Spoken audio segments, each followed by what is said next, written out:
Hello everyone, সবাইকে আমাদের চ্যানেলে স্বাগত। আজকে আমরা ক্লাস 12 এর বাকি কিছুটা অংশ বাকি ছিল, সেই বাকি অংশটা সম্পর্কে আমরা কথা বলবো এবং সেই সাথে এই চ্যাপ্টার থেকে কি কি প্রশ্ন আসতে পারে, কোন ধরনের প্রশ্ন আসতে পারে এবং কতটুকু লিখলে সুবিধা হবে সেগুলো সম্পর্কে তোমাদের আমরা। হ্যালো এভরিওয়ান, সবাইকে আমাদের চ্যানেলে স্বাগত। আমরা আগের ভিডিওতে প্রথম চ্যাপ্টারের প্রথম অংশটা সম্পর্কে আলোচনা করেছিলাম। আজকে আমরা করব পরবর্তী যে অংশটি আছে সেটা সম্পর্কে, এবং এই চ্যাপ্টার থেকে কোন ধরনের প্রশ্ন আসতে পারে সেটা সম্পর্কে আমরা আলোচনা করব। তাহলে চলো বেশি কথা না বলে শুরু করা যাক। প্রথমে হচ্ছে শিশু খেলে কেন। শিশু কেন খেলে সেটা সম্পর্কে একটু ধারণা দিয়ে দিই। শিশুর জন্মগত স্বাধীন, স্বতঃস্ফূর্ত, আনন্দদায়ক, সৃজনশীল প্রবণতা। তাহলে এটা একটা তার প্রবণতা। কোন ধরনের প্রবণতা? স্বাধীন, জন্মগত স্বাধীন, অর্থাৎ জন্মের পর থেকে স্বাধীনভাবে সে খেলতে থাকে, সেখানে কোনো নিয়ম নেই, সেখানে কোনো বাধা নিষেধ নেই। স্বতঃস্ফূর্ত অর্থাৎ নিজের ইচ্ছায় খেলতে থাকে, নিজের মতন করে খেলতে থাকে, নিজের মতন নিয়ম বানিয়ে খেলতে থাকে। আনন্দদায়ক, খেলার মাধ্যমেই কিন্তু আনন্দ পাওয়া যায়, সেটা বড়দের হোক আর ছোটদের হোক। সৃজনশীল, সেখানে অবশ্যই ক্রিয়েটিভিটি থাকে। এইবার কথা হচ্ছে শিশু খেলার সময় বিভিন্ন ধরনের বৈশিষ্ট্য লক্ষ্য করা যায়। কি কি বৈশিষ্ট্য লক্ষ্য করা যায়? তাহলে চলো দেখে নিই আমরা কি কি বৈশিষ্ট্যগুলি লক্ষ্য করা যায়। 1 নম্বরে আমরা লিখতে পারি যে সামাজিক বিকাশ হয়। সামাজিক বিকাশ, সামাজিক বিকাশ হচ্ছে কিভাবে সামাজিক বিকাশ হচ্ছে সেটা তোমাদের খুলে উদাহরণ দিলে তোমরা ভালো করে বুঝতে পারবে। যখন বাচ্চারা খেলা করে তখন কিন্তু বহু বাচ্চার সাথে খেলা করে, সেখানে কারোর সাথে বন্ধুত্ব হয়, কারোর সাথে শত্রুতা হয়, তাহলে সে বুঝতে পারে কে ভালো কে খারাপ। তাহলে সমাজের সাথে কিভাবে মিশতে হবে সে সম্পর্কে তার কিন্তু একটা ধারণা হয়ে যায়। 2 নম্বরে আমরা লিখতে পারি যে নেতৃত্ব দানের ক্ষমতা বৃদ্ধি পায়। নেতৃত্ব দানের ক্ষমতা কিন্তু তার মধ্যে বৃদ্ধি পাচ্ছে। দেখবে যে অনেক খেলার মধ্যে 2-1 ছেলে মেয়ে যারা সবাইকে কন্ট্রোল করার চেষ্টা করে, সেটাই হচ্ছে নেতৃত্ব দানের ক্ষমতা। 3 নম্বরে আমরা লিখতে পারি নিজের মধ্যে বা নিজের জগতে বিরোচন করে। নিজের জগতে দেখবে তোমরা অনেকটাই বড় হয়ে গেছো, বাচ্চারা যখন ক্লাস 3-4 যখন বাচ্চারা খেলা করে, দেখবে ধরো কোনো একটা খেলনার জিনিস পেয়েছে, যেমন ধরো বলা যায় ক্লাস 3 যখন একটা ছেলেকে লাঠি বা গুলি দিয়ে দেওয়া হয়, তখন দেখবে সেই লাঠি সম্পর্কে তার যত ধারণা আছে সে, এবং কিভাবে খেলা যায়, কিভাবে করা যায়, সেই জিনিসগুলো সম্পর্কে কিন্তু সে খুঁজতে থাকে। আর যদি গুলি দেওয়া হয় দেখবে তখন কিন্তু সে দেখবে ওই গুলি সম্পর্কে বা গুলি কিভাবে খেলে, কিভাবে সমস্ত কিছু মারতে হয় সে সম্পর্কে কিন্তু তার যে ধারণা সেটা তৈরি হয়ে যায়।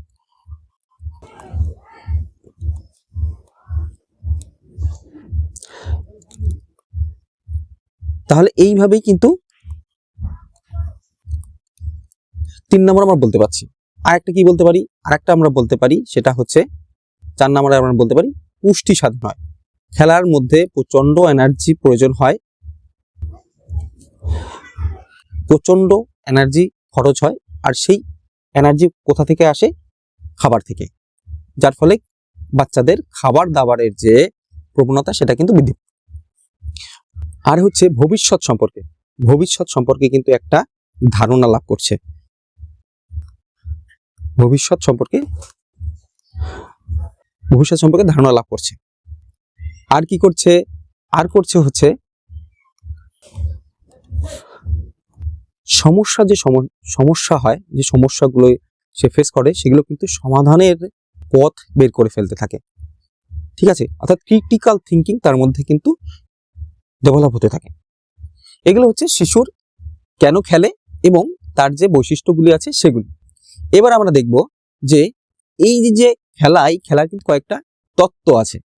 কেন খেলে এবং কোন ধরনের তত্ত্ব, কেন সবাই খেলে এবং এর পিছনে কি কি বৈজ্ঞানিক ব্যাখ্যা আছে সেগুলো আমরা এখন জানবো। দেখো অনেক ধরনের তত্ত্ব আছে, যেমন surplus energy theory, anticipatory theory, recreational theory, তারপরে যে cathartic theory, instinct practice theory, social contact theory, play is life theory, psychoanalytic theory. এতগুলো বললাম, মাথা গুলিয়ে যাবে, কিন্তু এতগুলো মনে রাখা তোমাদের দরকার নেই। আমরা এখানে জানবো সেটা হচ্ছে উদ্বৃত্ত শক্তির থিওরি, বিনোদনমূলক থিওরি, পুনরাবৃত্তিক থিওরি এবং বিরোচন তত্ত্ব। ঠিক আছে, কিন্তু এইখানে আমি যেগুলো বললাম সেগুলো আমরা ইংরেজিতে বলেছি, কিন্তু এখানে বাংলায় লেখা আছে উদ্বৃত্ত শক্তির থিওরি তত্ত্ব, সেটাকে আমরা ইংরেজিতে বলি সারপ্লাস এনার্জি থিওরি। তারপরে লেখা আছে বিনোদনমূলক তত্ত্ব, সেটাকে বলা হয় রিক্রিয়েশনাল থিওরি। তাহলে যেগুলো ইংরেজিতে বলেছিলাম সেগুলোই এখানে আছে, শুধু এগুলো বাংলায় করব কারণ তোমাদের বইয়ের মধ্যে বাংলায় আছে। ঠিক আছে, তাহলে প্রথম যেটা আছে সেটা হচ্ছে উদ্বৃত্ত শক্তির তত্ত্ব। উদ্বৃত্ত শক্তির তত্ত্ব কে দিয়েছে? উদ্বৃত্ত শক্তির প্রবর্তক হলেন স্পেন্সর আর ভন শিলার। ঠিক আছে, বা ভ্যান শিলার যেটা বলতে পারো, স্পেন্সার এবং ভ্যান শিলার, এই দুই ব্যক্তি কিন্তু উদ্বৃত্ত শক্তির তত্ত্ব দিয়েছে। উদ্বৃত্ত কথার অর্থ কি বোঝো? উদ্বৃত্ত কথার অর্থ বুঝি হচ্ছে কিছু অংশ, এমন কিছু ব্যবহারের পরে, যে কোনো জিনিস ব্যবহারের পরে যেটা বেশি থেকে গেল সেটা হচ্ছে উদ্বৃত্ত। ঠিক তেমনি এখানেও দেখো লেখা আছে শিশুরা খাদ্য সামগ্রী থেকে যে পুষ্টি গ্রহণ করে, অর্থাৎ খিদে পেলে যেটা খাচ্ছে সেখান থেকে তো আমরা এনার্জি পাচ্ছি, সমস্ত অংশ তারা কাজে লাগায় না। অর্থাৎ যখন আমরা খেলা করি আমাদের কিন্তু পুরো এনার্জি শেষ হয়ে যায় না, যেটা আমরা খাদ্য গ্রহণের মাধ্যমে পেয়েছি। ফলে কিছুটা অংশ উদ্বৃত্ত থেকে যায়, সেই উদ্বৃত্ত শক্তির খরচের জন্য তারা চুপচাপ বসে থাকতে পারে না। দেখবে ক্লাস 4 পর্যন্ত বাচ্চাদের কথা যদি আমরা বলি, দেখবে কখনো ওরা চুপচাপ বসে থাকে না, কোনো না কোনো ভাবেই তারা ভাবে যে একটু দৌড়ে আসি, একটু ছুটে আসি। দেখবে আস্তে আস্তে হেঁটে হেঁটে আসতে বলা হচ্ছে কিন্তু তারা কিন্তু দৌড়ে আসছে, কারণ তাদের মধ্যে যে এক্সট্রা এনার্জি আছে সেই এনার্জি কিন্তু তাদের পুশ করে তাদের খেলাধুলা করার জন্য, তাদের ছোটাছুটি করার জন্য। বোঝা গেল? তাহলে উদ্বৃত্ত শক্তির তত্ত্ব এটা কিন্তু খুবই সহজ জিনিস, অর্থাৎ সাধারণ কথা তোমরা বলতে পারো যেটা খাওয়া দাওয়ার পরে বেশি থেকে যায়, বাচ্চারা সেই উদ্বৃত্ত শক্তির জন্য তারা ছোটাছুটি করে, এটাই হচ্ছে উদ্বৃত্ত শক্তির তত্ত্ব। এটাই হচ্ছে তত্ত্ব। ঠিক আছে, খুব ইজি জিনিস, খুব কঠিন জিনিস নয়।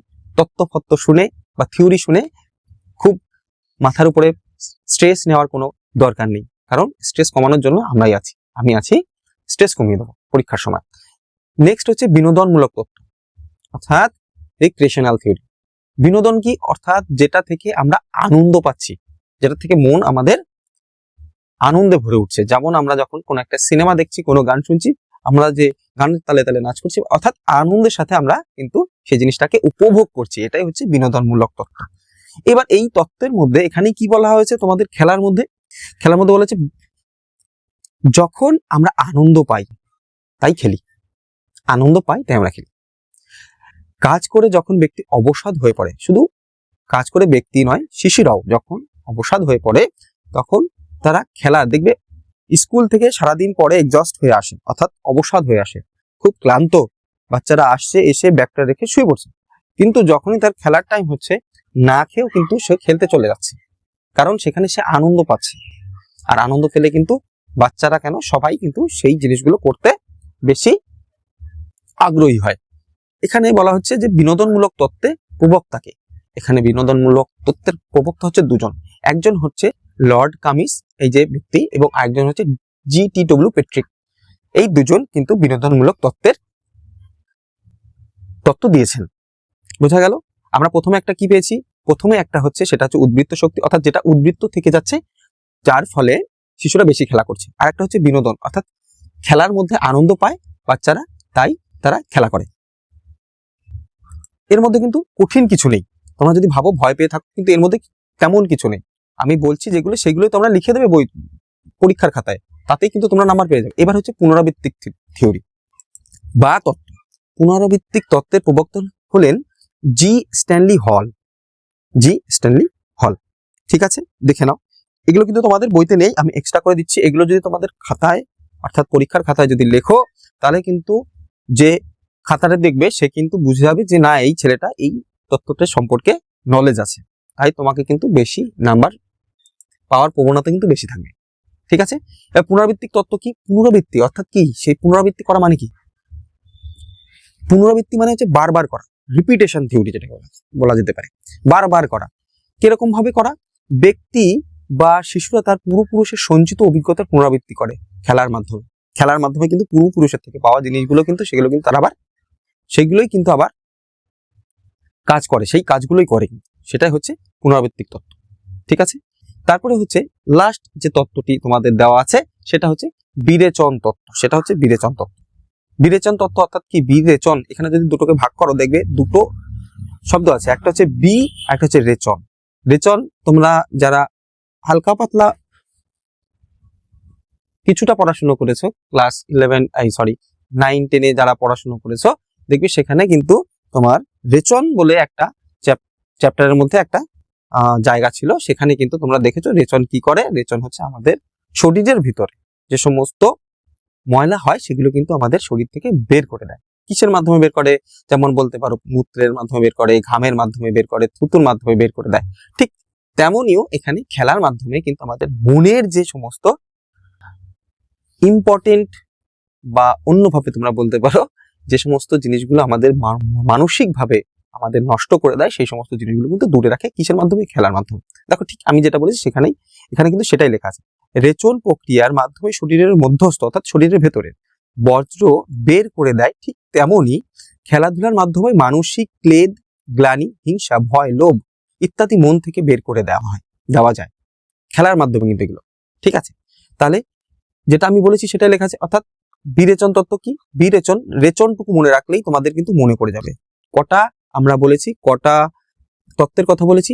1 নম্বরে আমরা বলেছি যে উদ্বৃত্ত তত্ত্ব।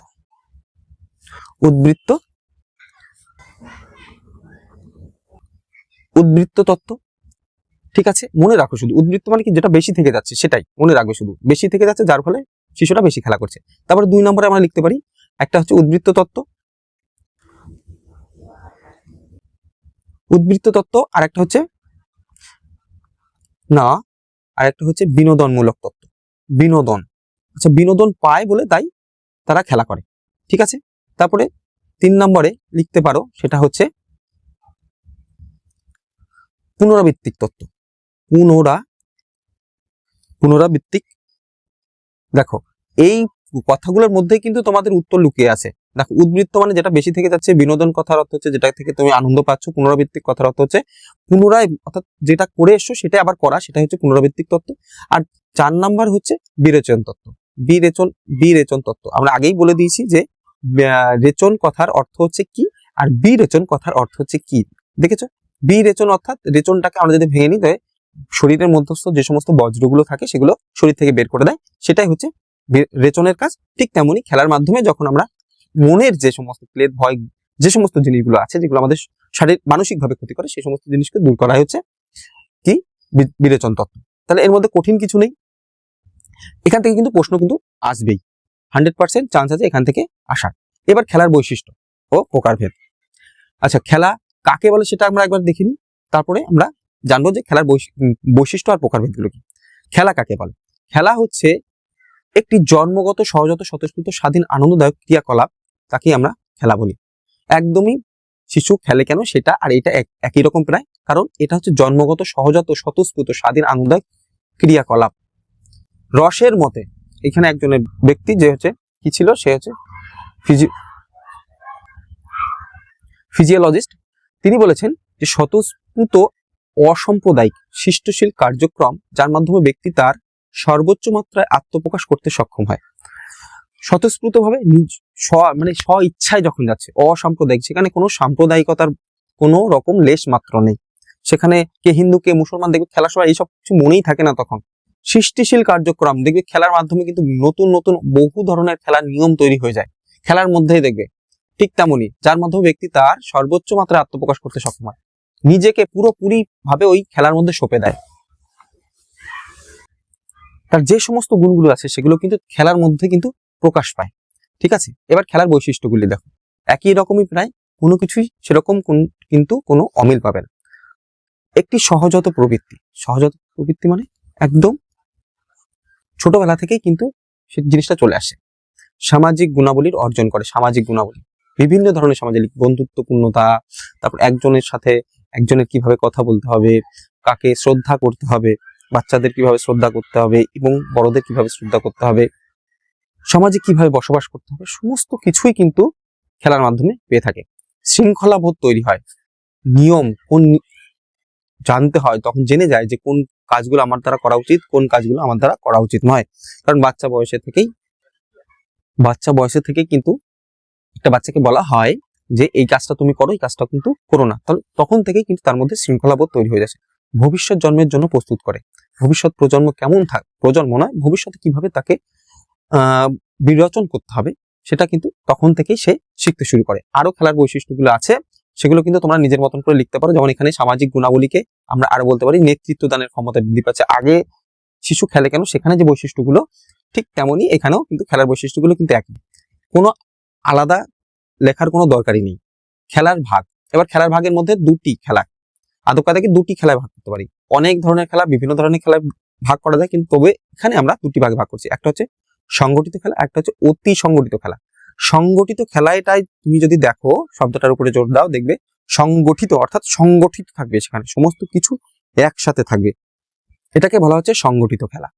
আর একটা কি অতি সংগঠিত খেলা, অর্থাৎ সংগঠিত খেলা যেখানে যা আছে তার থেকে আরো বেশি জিনিস কিন্তু অতি সংগঠিত খেলায় থাকবে। এটাই তো যে শব্দ আছে তার মধ্যে বোঝা যাচ্ছে। সংগঠিত খেলা কাকে বলে?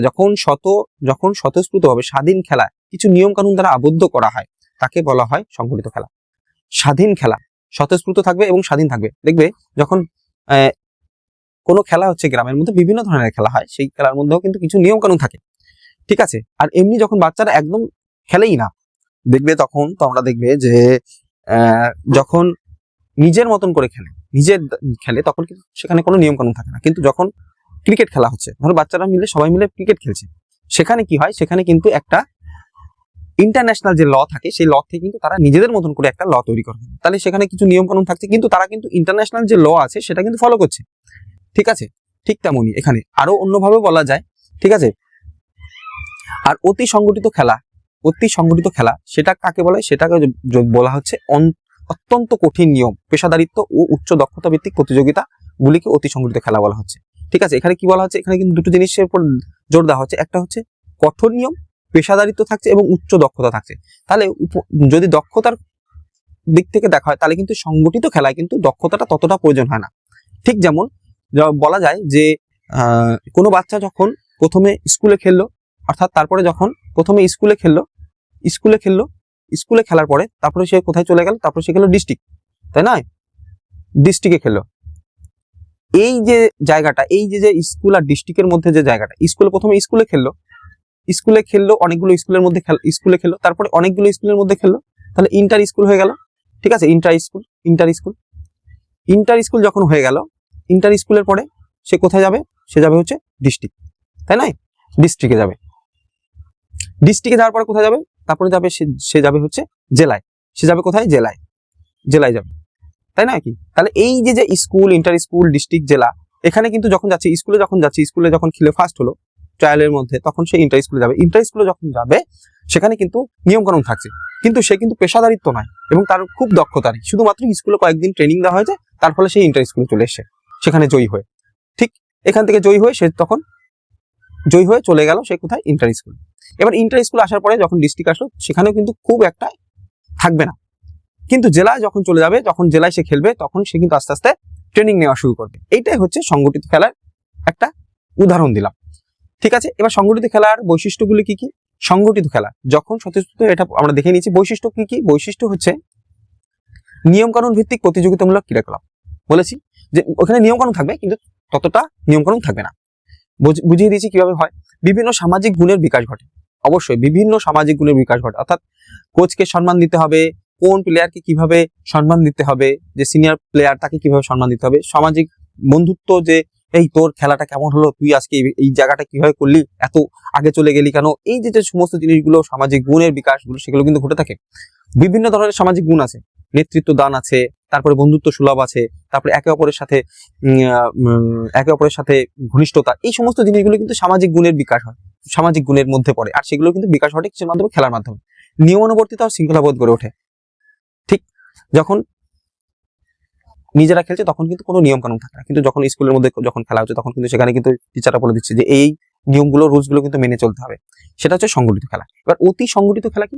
অতি সংগঠিত খেলা শুধুমাত্র কিন্তু দেখবে যারা ন্যাশনাল প্লেয়ার, ইন্টারন্যাশনাল প্লেয়ার, তাদের মধ্যে এগুলো বেশি দেখা যায়। কঠোর নিয়ম থাকবে, তুমি এইটা ভায়োলেট করতে পারবে না, ভায়োলেট যদি করে ফেলো তাহলে কিন্তু তোমাকে বাদ দেওয়া হবে। যেমন সংগঠিত খেলায় যদি বলা হয়, সেখানে কিন্তু কেউ যদি ওষুধ খায়, ওষুধ খেয়ে যদি সে খেলাধুলা করে, তখন কিন্তু সেখানে কিন্তু কোনো ধরনের নিয়ম বা বাধকতা নেই। কিন্তু অতি সংগঠিত খেলায় কিন্তু সেখানে কিন্তু এই ধরনের বাধ্যবাধকতা আছে, যে তুমি এই ধরনের ওষুধগুলো খেয়ে কিন্তু খেলার মধ্যে নামতে পারবে না।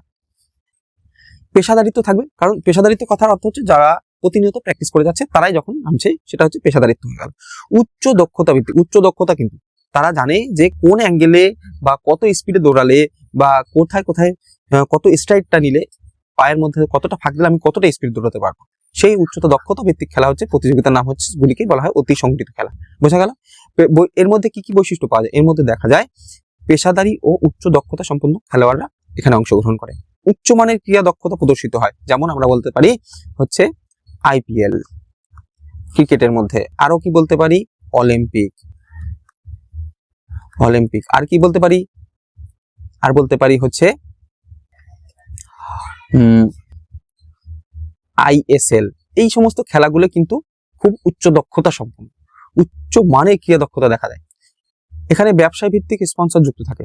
দেখবে এই খেলাগুলোর মধ্যে কিন্তু কোনো ধরনের অর্থাৎ এই ধরনের খেলাগুলোর মধ্যে কিন্তু বিভিন্ন ধরনের স্পন্সর থাকে। যখন আইপিএল খেলা হয় দেখবে তার জার্সির উপরে বিভিন্ন ধরনের কোম্পানির নাম লেখা থাকে, কিন্তু সংগঠিত খেলায় কিন্তু এই সমস্ত কিছু থাকে না। স্কুল থেকে নিয়ে গেল, স্কুল থেকে খেলাধুলা করালো, ব্যাস মিটে গেল। এখানে কিন্তু কোনো স্পন্সর নেই। এখানে কিন্তু বহু ধরনের স্পন্সর থাকে। হাতের জার্সির উপরে লেখা থাকে, হাতের উপরে দেখবে, বুকের উপরে দেখবে, জার্সির উপর গুলো তো লেখা থাকে। সরকারি এবং বেসরকারি সংস্থাগুলি অর্থনৈতিকভাবে যুক্ত থাকে। সরকারি এবং বেসরকারি, দেখবে অনেক সময় দেখা যায় যে অলিম্পিকে যাচ্ছে, সেখানে কিন্তু বেসরকারি কোনো একটা বেসরকারি সংস্থা থেকে সে টাকা নিয়ে সে যখন যাচ্ছে স্পন্সর করে দিচ্ছে। সরকারিও থাকে, সরকারির মধ্যে বিভিন্ন ধরনের স্কিম আছে, সেই স্কিমগুলোর মধ্যে থেকে কিন্তু তাকে প্রশিক্ষণ দেওয়া হয় এবং তারপরে কিন্তু সে অলিম্পিক বা বিভিন্ন ধরনের আন্তর্জাতিকমূলক খেলাধুলায় কিন্তু অংশগ্রহণ করে। যেমন আমরা বলতে পারি এখানে টপস বলতে পারি, যেগুলো তোমাদের শোনা নেই হয়তো বা। তারপরে আমরা বলতে পারি যেমন খেলো ইন্ডিয়া, এটা তোমরা শুনে থাকবে, খেলো ইন্ডিয়া। তাহলে এই সমস্ত জিনিসগুলো কিন্তু এই যে সরকারিভাবে স্পন্সর করে। সরাসরি সম্প্রচার হয়, এই সমস্ত খেলাগুলো কিন্তু সরাসরি সম্প্রচার, কিন্তু যখন খেলাগুলো হয় সংগঠিত খেলার মধ্যে সেগুলো কি তোমরা দেখতে পাও কিন্তু এই খেলাগুলো কিন্তু সরাসরি সম্প্রচার হয়। ঠিক আছে, এইবার আমরা দেখবো যে শারীরিক শিক্ষার কার্যাবলীর মাধ্যমে যে শান্তি থাকে, যে শান্তিগুলো তোমরা কিভাবে শান্তি বজায় রাখে দেখো, এবং কিভাবে মূল্যবোধের বিকাশ ঘটে। শারীরিক শিক্ষা কার্যাবলীর মাধ্যমে শান্তি ও মূল্যবোধের শিক্ষার বিকাশ কিরকম? ব্যক্তি ও ছাত্রের মধ্যে মৌলিক মানবিক গুণাবলীর বিকাশ ঘটায়, যেমন সত্যবাদিতা, পরিচ্ছন্নতা, অহিংসা, গণতন্ত্র, সাহস, বৈজ্ঞানিক দৃষ্টিভঙ্গি এবং পরিবেশের সংরক্ষণ। এই সমস্ত জিনিসগুলো কিন্তু তাদের মধ্যে বৃদ্ধি করে। ঠিক আছে, খেলার মাধ্যমে কিন্তু এগুলো বৃদ্ধি করে। আর সেই আর কি আছে, উদারপন্থী করে তোলে, ধর্ম, ভাষা ও জাতপাতের ঊর্ধ্বে চিন্তা করতে উদ্বুদ্ধ করে। খেলার মধ্যে কিন্তু এইসব জাত পাত ধর্ম এগুলো কিন্তু কিছু থাকে না। দেশপ্রেম, জাতীয় অখণ্ডতার চেতনায় বিকাশ ঘটে। দেখবে শুধুমাত্র ভারতের পতাকা জড়াতে পারে যারা খেলোয়াড় আছে তারা কিন্তু, আর কারা, আর হচ্ছে আর্মিরা। এরা ছাড়া কিন্তু কোনো পলিটিশিয়ানের, খুব ভালো বড় পলিটিশিয়ান বা কোনো একটা খুব বিশাল বড় ডেভেলপমেন্ট করেছে তবুও তাদের কিন্তু দেওয়া হয় না, কোনো সায়েন্টিস্টের গায়ে কিন্তু দেওয়া হয় না, কোনো ভালো ব্যক্তিত্ব তাদেরও কিন্তু মরে যাওয়ার সময় দেওয়া হয় না। কিন্তু একটা খেলোয়াড় কিন্তু দেখবে খেলার শেষে ফ্ল্যাগ, অর্থাৎ বড় ভারতবর্ষের ফ্ল্যাগ নিয়ে কিন্তু তারা কিন্তু ঘুরে বেড়ায়। এটা কিন্তু একটা খেলোয়াড়দের অখণ্ডতার চেতনা বিকাশ ঘটায়, দেশপ্রেম, তাদের দেশপ্রেম শেখায়। সমাজকে ধূমপান, মদ্যপান অথবা মাদক ঔষধের ব্যবহারজনিত ক্ষয়ক্ষতি সম্পর্কে জ্ঞান দান করে। অর্থাৎ দেখবে যখন একটা খেলোয়াড়, খুব পেশাদার খেলোয়াড়, দেখবে যদি ইন্টারভিউ দেখো সেখানে কিন্তু তোমরা দেখতে পাবে সে বলে যে আমি এই সমস্ত খাবার থেকে দূরে ছিলাম, মদ আর ধূমপান এগুলো থেকে তো অনেক দূরেই থাকে, তাছাড়াও বিভিন্ন ধরনের অয়েলি খাবার থেকে কিন্তু তারা দূরে থাকে, সেগুলো থেকে দূরে রাখতে সাহায্য করে। জাতীয় ঐক্য, সংহতি, আন্তর্জাতিক বোঝাপড়া, বিশ্ব শান্তি প্রভৃতি বৃদ্ধি করে। দেখেছো যে পয়েন্টগুলো আছে এই পয়েন্টগুলোই তোমরা কিন্তু পরীক্ষার সময় লিখে দিও, তাতেই কিন্তু তোমরা নাম্বার পেয়ে যাবে। আমি 100% বলছি, এর বাইরে থেকে লিখতে কিছু হবে না। তোমাদের বলেছিলাম যে এখান থেকে কোন ধরনের প্রশ্নগুলো আসতে পারে, সেই ধরনের প্রশ্নগুলো আমি এখানে লিখে দিচ্ছি। একদম 100% এই প্রশ্নের বাইরে থেকে তোমাদের প্রশ্ন আসবে না। হ্যাঁ, একটু ঘুরিয়ে ফিরে দিতে পারে, ঠিক আছে, কিন্তু প্রশ্ন এর বাইরে থেকে কোনোদিন এখানে প্রশ্ন আসতে পারে। 1 নম্বর দিয়ে আমি বলতে পারি যে শারীরিক শিক্ষা কাকে বলে, আমি এটা লিখেই দিচ্ছি। শারীরশিক্ষা কাকে বলে, কাকে বলে এখানে কিন্তু ওইভাবে দেবে না। কাকে বলে এখানে যে কতগুলো শারীরশিক্ষাবিদদের যে সংজ্ঞাগুলো আছে সেই সংজ্ঞাগুলো একটা বা দুটো তুলে দিতে পারে, তারপরে বলতে পারে যে এদের সংজ্ঞাগুলি লিখে দাও, এইভাবে লিখে দিতে পারে যে চার্লস বুচারের বা বুচারের সংজ্ঞাগুলি বুচারের সংজ্ঞা, বুচার এবং উইলিয়ামের, এভাবে নাম দিয়ে খুব একটা দেয় না, তবু আমি তোমাদের বোঝানোর জন্য লিখে দিচ্ছি যে এরকম ভাবে দিতে পারে উইলিয়াম এর সংজ্ঞা লেখো, শারীরশিক্ষার সংজ্ঞা লেখো, ঠিক আছে, এইভাবে দেবে। আর এর সাথে আরো কি দিতে পারে যে শারীরশিক্ষার আরো দিতে পারে, এই সংজ্ঞাগুলো কিন্তু সমস্ত সংজ্ঞাগুলো তোমরা মুখস্থ রাখো। আর যদি মুখস্থ না রাখতে পারো, এখানে আমি দুজনের নাম বলে দিয়েছি, বুচার এবং উইলিয়াম, এই দুজনের এদের দুজনের খুব সহজ দুটো সংজ্ঞা আছে, সেই সংজ্ঞা দুটো মুখস্থ করে রাখো, ঠিক আছে, বাংলায় হোক ইংরেজিতে হোক, ঠিক আছে। এছাড়া আর দিতে পারে খেলা কাকে বলে, খেলা কাকে বলে, বা এখানে এভাবে দিতে পারে অতি সংগঠিত খেলা কাকে বলে, অতি সংগঠিত খেলা কাকে বলে বলে এবং এর বৈশিষ্ট্যগুলো লেখো, এর বৈশিষ্ট্যগুলি লেখো, এর বৈশিষ্ট্যগুলি লেখো, এইভাবে কিন্তু দেবে। আর বৈশিষ্ট্য আমরা চারটে দেখিয়েছি, কিন্তু ওই মধ্যে থেকে চারটের মধ্যে থেকে কিন্তু অনেকগুলো তুমি বের করে নিতে পারো। বৈশিষ্ট্য, এর বৈশিষ্ট্যগুলি লেখো, এইভাবে দিতে পারে। আরো কিভাবে দিতে পারে, আরো দিতে পারে যে সংগঠিত খেলা কাকে বলে, সমস্ত কিছু কিন্তু এই ভিডিওর মধ্যে আছে, সংগঠিত খেলা কাকে বলে সমস্ত কিছুই কিন্তু এই ভিডিওর মধ্যে এবং আমার এই চ্যানেলের মধ্যে সমস্ত কিছু আছে, তোমরা সেখান থেকে কিন্তু দেখে নিতে পারো, একদম সহজভাবে বলে দেওয়া হয়েছে, সেখান থেকে কিন্তু তোমরা লিখে নিতে পারো। খেলার বিজ্ঞানসম্মত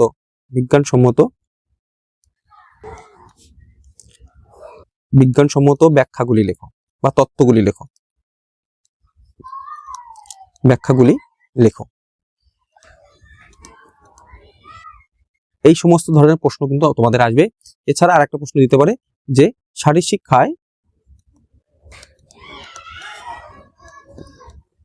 শারীরশিক্ষার মাধ্যমে শান্তি, যেটা আমরা লাস্টে দেখলাম, মাধ্যমে শান্তি অর্থাৎ আন্তর্জাতিক শান্তি বলা যেতে পারে, আন্তর্জাতিক শান্তি,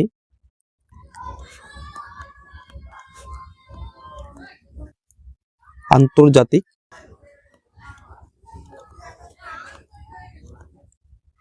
শান্তি কিভাবে বজায় রাখা যায়, শান্তি কিভাবে বজায় রাখে, এগুলো আমরা ছোট ছোট করে লিখে দিলাম, কিন্তু এই প্রশ্ন যখন আসবে সেভাবে তখন কিন্তু এইভাবে আসবে না, ঠিক আছে। কিভাবে আসবে, তখন কিন্তু দুটো তিনটে কোশ্চেন একসাথে করে তখন কিন্তু প্রশ্ন লিখতে হবে। যেমন এখানে লিখে দিতে পারে শারীরশিক্ষা কাকে বলে, এবং সেই সাথে সাথে আরো দিতে পারে যে অতি সংগঠিত খেলা কাকে বলে এবং এর বৈশিষ্ট্যগুলি লেখো। এই দুটো প্রশ্ন কিন্তু একসাথে করে দিতে পারে। আবার এখানে সংগঠিত খেলা কাকে বলে এবং এর বৈশিষ্ট্যগুলি লেখো, তারপরে এর সাথে আবার দিতে পারে যে এর বিজ্ঞানসম্মত ব্যাখ্যাগুলি লেখো, বা শারীরশিক্ষার মাধ্যমে এবার হয়তোবা দিতে পারে যে বিজ্ঞানসম্মত ব্যাখ্যাগুলি লেখো দুটো, এবং তার সাথে লিখবে যে শারীরশিক্ষার মাধ্যমে আন্তর্জাতিক শান্তি কিভাবে বজায় রাখা যায়। এইভাবে কিন্তু তোমাদের প্রশ্নের উত্তর লিখতে হবে। এই সমস্ত কিছুই কিন্তু এভাবে মনে রাখতে হবে। বোঝা গেল? তোমরা এখন বড় ক্লাসে পড়ো, তো তোমাদের কিন্তু দুটো তিনটে কোশ্চেন একসাথে দিয়ে সেইভাবে তোমাদের মনে রাখতে হবে। বোঝা গেল? তাহলে তোমাদের যদি মনে হয় ভিডিওটি খুবই হেল্পফুল মনে হয় যদি, ঠিক আছে, তাহলে অবশ্যই চ্যানেলটিকে সাবস্ক্রাইব করবে। আর যদি ভালো লাগে যে অন্য কেউকে সাহায্য করতে হবে, যে চল বন্ধু এই চ্যানেলটা আছে, এখানে সাবস্ক্রাইব করে দে আর এটা লাইক করে দে, যত ভিডিও আছে পরপর ভিডিও আসতে থাকে পরের ক্লাসের, লাইক করে দাও। তোমরা এখানে কিন্তু আসতে পারো। আমাদের চ্যানেলের নাম হচ্ছে PEN হেলথ টিপসও দেওয়া হয় এখানে, ঠিক আছে।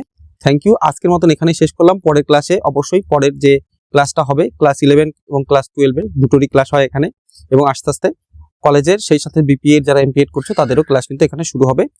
সমস্ত বিষয় এখানে পড়ানো হবে ফিজিক্যাল এডুকেশন সম্পর্কে, এবং সেই